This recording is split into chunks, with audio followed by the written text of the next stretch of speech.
మాజీ ఎమ్మెల్యే వల్లభనేని వంశీని నేడు ఉదయం పోలీసులు అరెస్ట్ చేశారు. హైదరాబాద్లో అదుపులోకి తీసుకున్న పోలీసులు వంశీని విజయవాడకు తరలిస్తున్నారు. టీడీపీ ఆఫీస్పై దాడితో పాటు ఇతనిపై చాలా కేసులున్నాయి.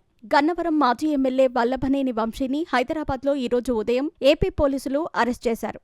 ఇదివరకే అతని అరెస్టుపై రకరకాలుగా వార్తలు వచ్చాయి. నేడు అదే జరిగింది.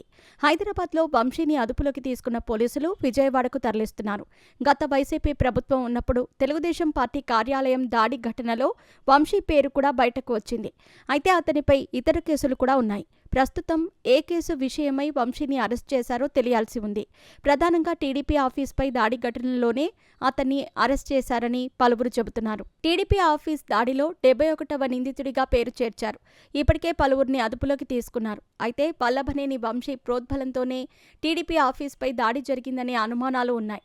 హైదరాబాద్ నుంచి గన్నవరం వెడుతూ ఉండగా అతడిని పోలీసులు అరెస్ట్ చేశారు. కొద్ది రోజులుగా వంశీపై నిఘా పెట్టారు పోలీసులు. ఈ నేపథ్యంలోనే వంశీని అరెస్ట్ చేస్తారనే వార్తలు కూడా వచ్చాయి. టీడీపీ ఆఫీస్ దాడి ఘటనలో ఇప్పటివరకు 15 మందిని అరెస్ట్ చేశారు.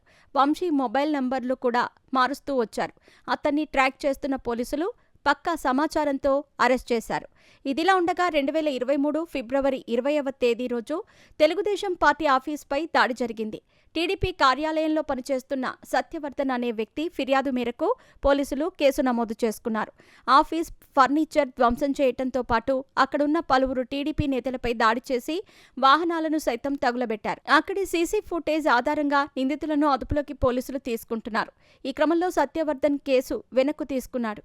పోలీసులు మాత్రం సత్యవర్ధన్ను కిడ్నాప్ చేసి బెదిరించడంతోనే కేసు వెనక్కు తీసుకున్నారని పోలీసుల సమాచారం. అతన్ని అదుపులోకి తీసుకుని విచారించగా అసలు విషయం బయటకు వచ్చింది.